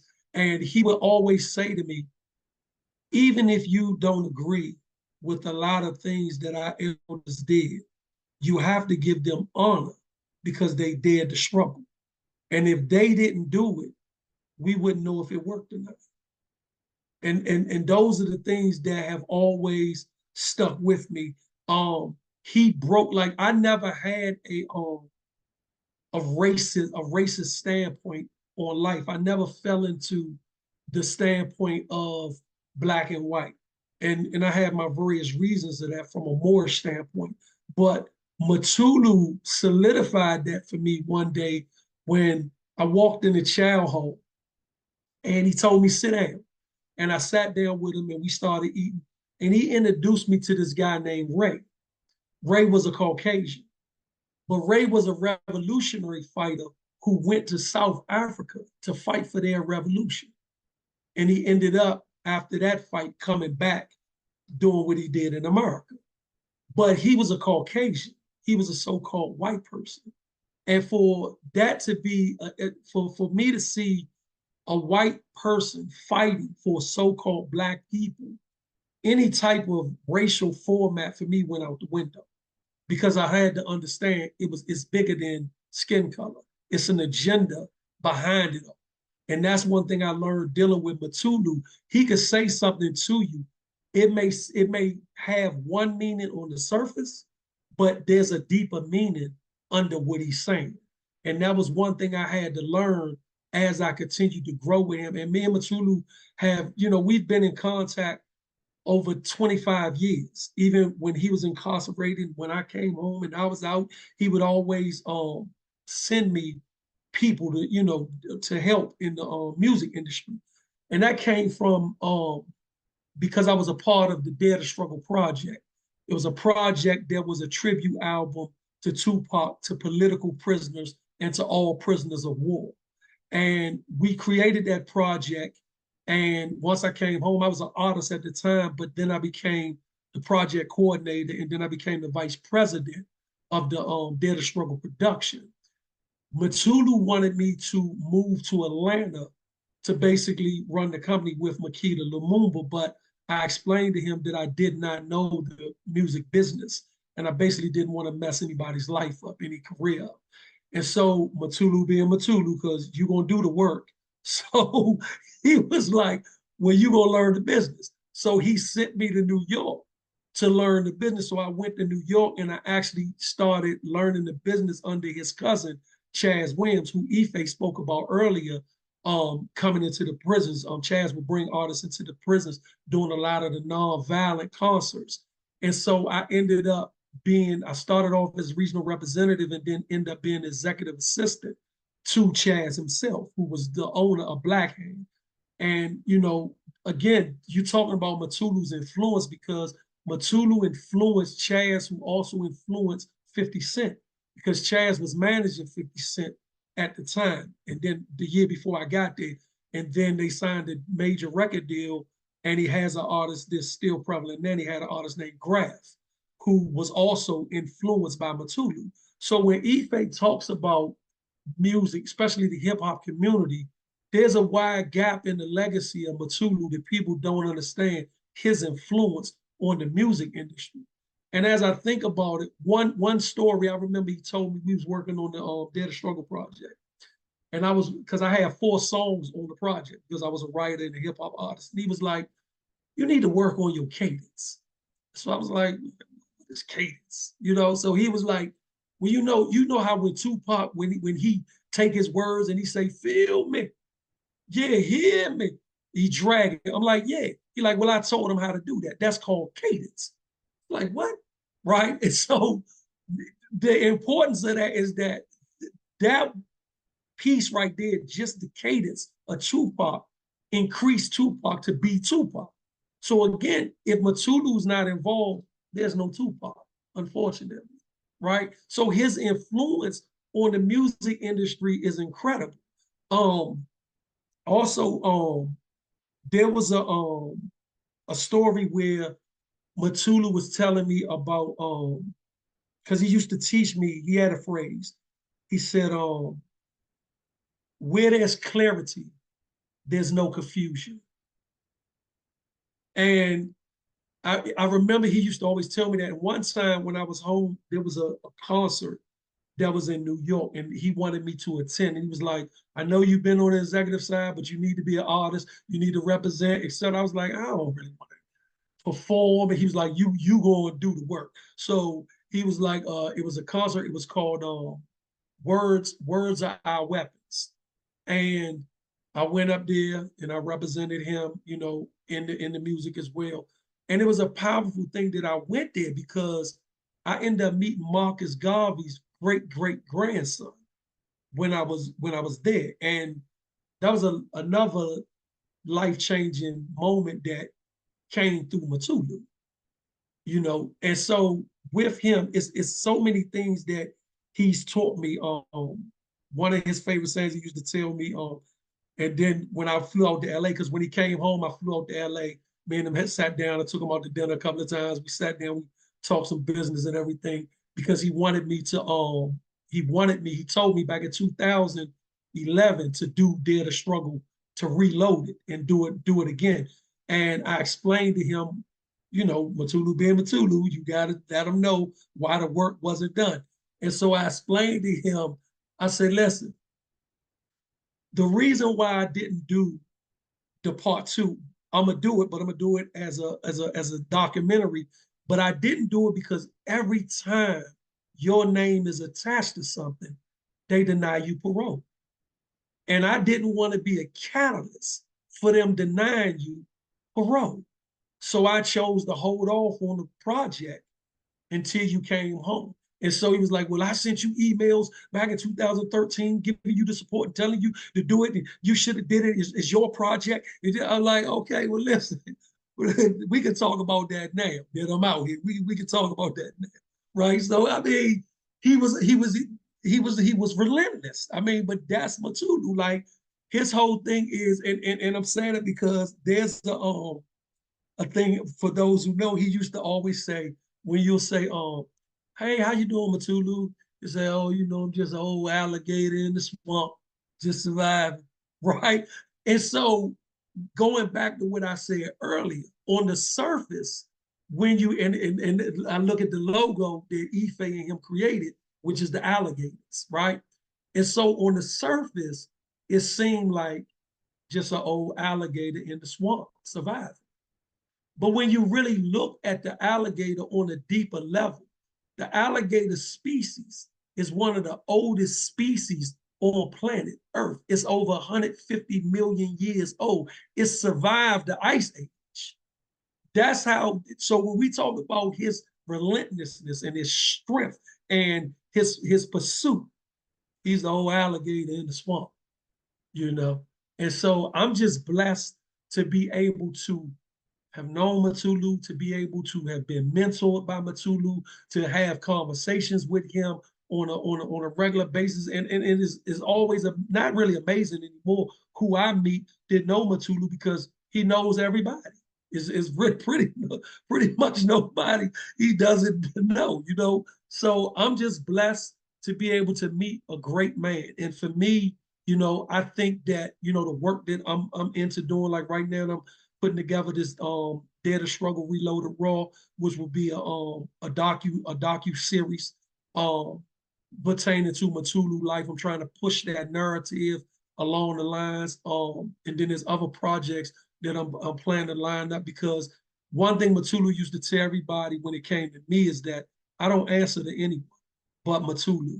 And he's given me all authority, all support that I need directly from him.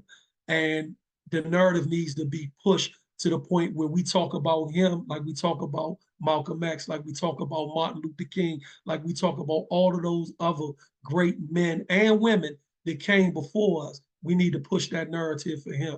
And that's my agenda. Like he says, straight ahead. Straight ahead. That's right. Thank you so much. Thank you to Baba AK. Thank you to Susan. Thank you, Brother Kenyatta. This was beautiful. It was amazing. And we are honored to hear y'all's reflections and stories about Baba. And we have to archive our history, right? And tell these stories and make sure that we know about our freedom fighters and those who came before us. So thank y'all so much. I'm actually going to bring up Ayo from the New York chapter. What is a birthday celebration without the singing of a birthday song? And so Ayo's going to come up and sing Faraha Kuzaliwa to our Baba. Hey y'all, free to land. I don't think I'm able to start video. That's okay because I'm in my car. Free to land, everyone. I love Baba Mutulu. I will forever be inspired by him. And I echo the sentiments of everything that's been shared. In the libation that we do, that was passed down to us by the House of Umoja and taught to me by my elders, there's a line that talks about how we are of those who chose to survive. And one thing that I remember distinctly about Baba is that he chose to survive. He mentions the number of times that they attempted to kill him while he was incarcerated. And each time he resisted their murderous attempts, their torture, and chose to survive. And he did that for us. And so we celebrate him, we lift him up, we lift up his spirit, his beautiful, dynamic, joyful, loving spirit, and sing Faraha Kuzaliwa. Faraha Kuzaliwa to you. We love you so much. We love you, we do. Faraha Kuzaliwa to you. We love you so much. We love you, we do. Faraha Kuzaliwa, from the nation to you, all the ancestors send their blessings to you. The seasons are changing for you and for me as we struggle to be strong Africans free. Faraha Kuzaliwa to you. We love you so much. We love you, we do. Faraha Kuzaliwa, Faraha, Baba Faraha, Kuzaliwa, Faraha, Mutulu Faraha, Kuzaliwa, Faraha, our healer, freedom fighter, revolutionary. Free them all, y'all. Faraha Kuzaliwa, Baba Mutulu. Faraha Kuzaliwa, Baba. Maria, I think it's back on you. All right. Thank you so much, Ayo. We love Mutulu. We want to honor and celebrate him all the time. So we are so grateful. And really quickly, y'all, we have about 3 more minutes left of program. So if y'all could bear with us for the next couple of minutes, we actually wanted to bring up our comrade Moose from the Atlanta chapter, who's going to share a little bit about it couldn't be Black August without fighting. So we got to fight for our remaining political prisoners. So we're going to kick it to Moose and Jomo with the slides.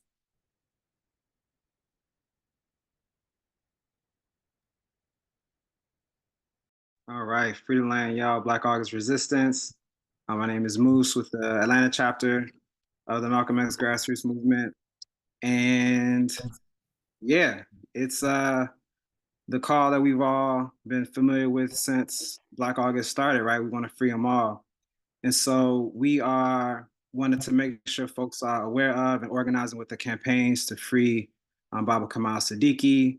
I'm honored to be one of the members on the international campaign to free him, but also our brother Imam Jamil Al-Amin, as well as Mumia Abu Jamal and Leonard Peltier.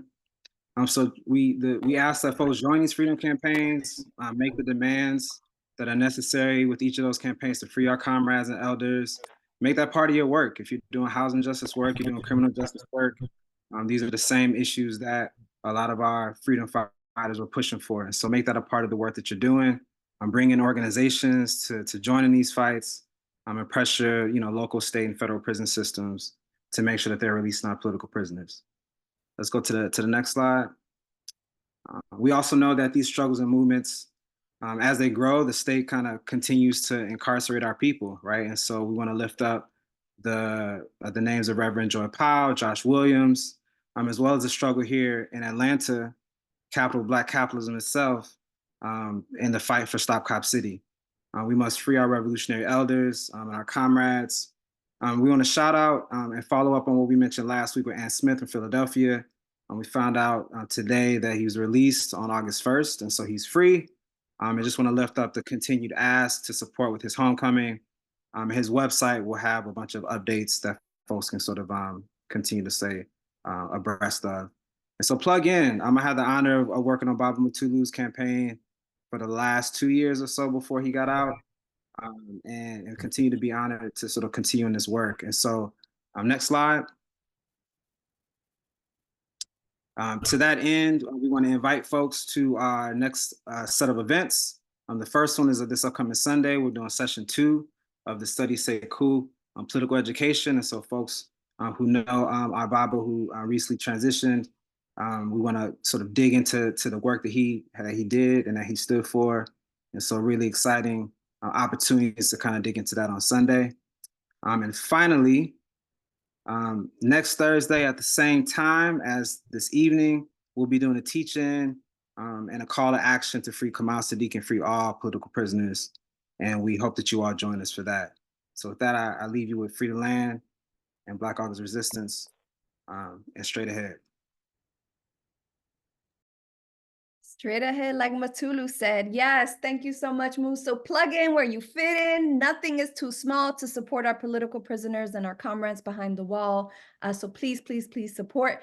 And we leave you as we started with Dr. Mutulu's words. So I think we heard several times that Doc put everybody to work, no matter what, that you have to be accountable for that work. And when he came home, he did not stop organizing.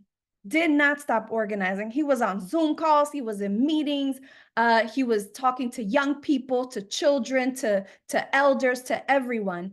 So we wanted to end with an interview that our comrade Hiram from the Philly chapter did for Black Men Build once Baba Mutulu came home. And we're going to hear just a little snippet. It's about a couple of minutes, but there's a message there for all of us. And Jomo is going to play it for us. Love, power.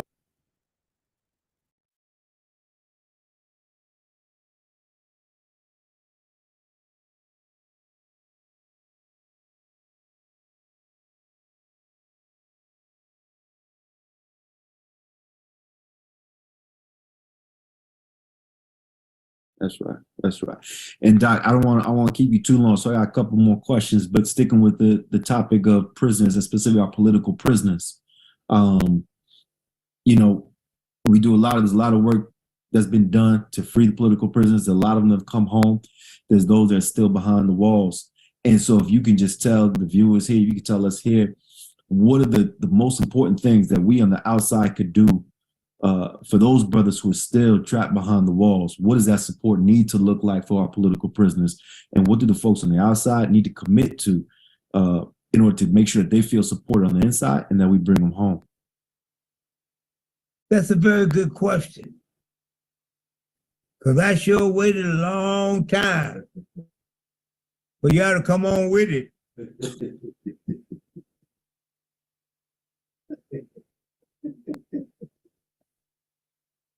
I got a lot of brothers back there. Yeah, yes, they are. Some of them without the political astuteness to organize second level support for their situation. Most of them are over 60.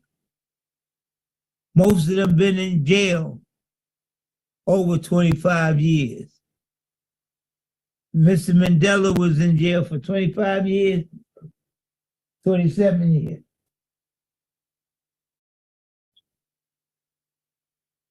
And these brothers, those are the people I know, not saying the sisters not in this situation. Right. But these brothers are steady, holding strong for the wind to come. The wind is now for them.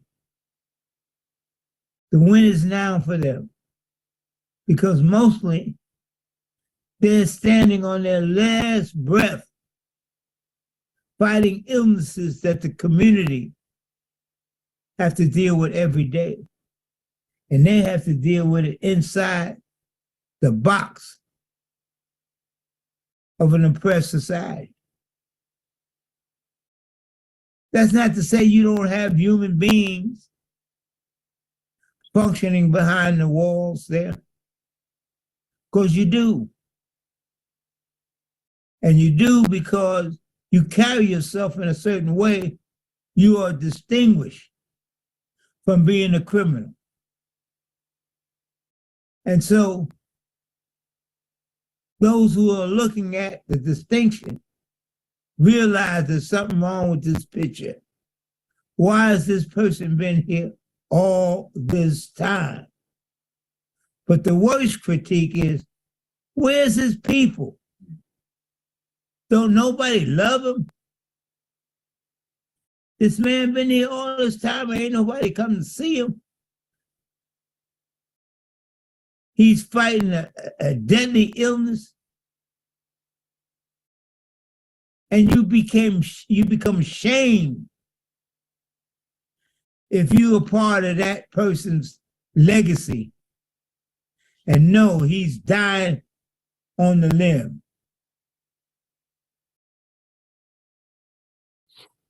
No commissary. Now you got letters they read it before you read it. If you can't read it, tough on you. You can't touch children. You can't touch children. You can't touch children.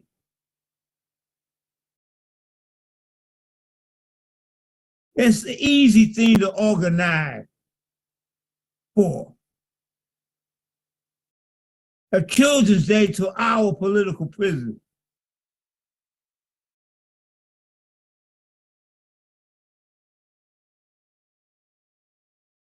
Right, right.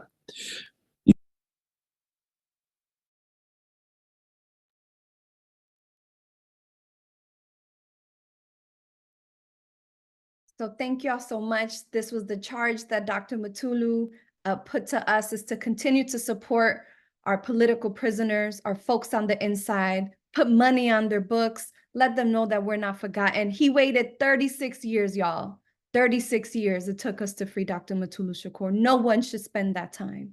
And I think at the end, Baba was talking about that they don't let them hug their grandkids or their children, right? And it's a tactic to separate our families and to separate our political prisoners, prisoners of war, and family who is incarcerated from their families and loved ones. So we leave you, as we greeted you, with Black August Resistance.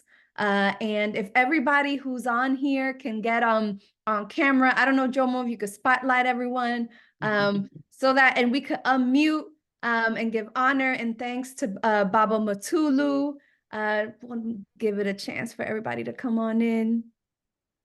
Yeah. Anybody else want to get off camera? Come on in into the circle.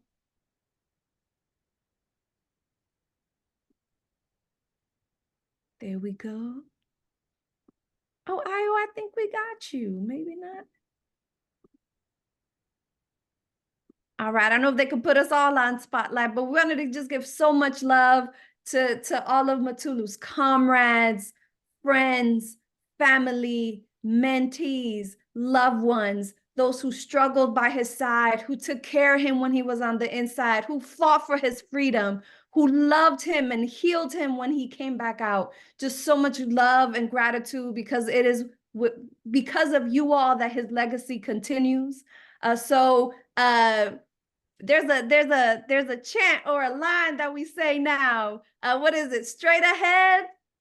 Like Mutulu said. Like Mutulu said, that's right. So we love y'all. We thank y'all for those that joined us. Thank you so much. Let's keep learning this history and let's keep sharing this history. Free the land, Black August Resistance. Free the land. Black August Resistance. Free the land. Yeah, straight ahead. Straight ahead, like Mutulu said. Mutulu said. Stiff resistance and Black August resistance. That's right. That's right. Free them all. Free them all. Thank y'all. We love y'all. I'm leaving y'all. I'm hungry. What's going on with this?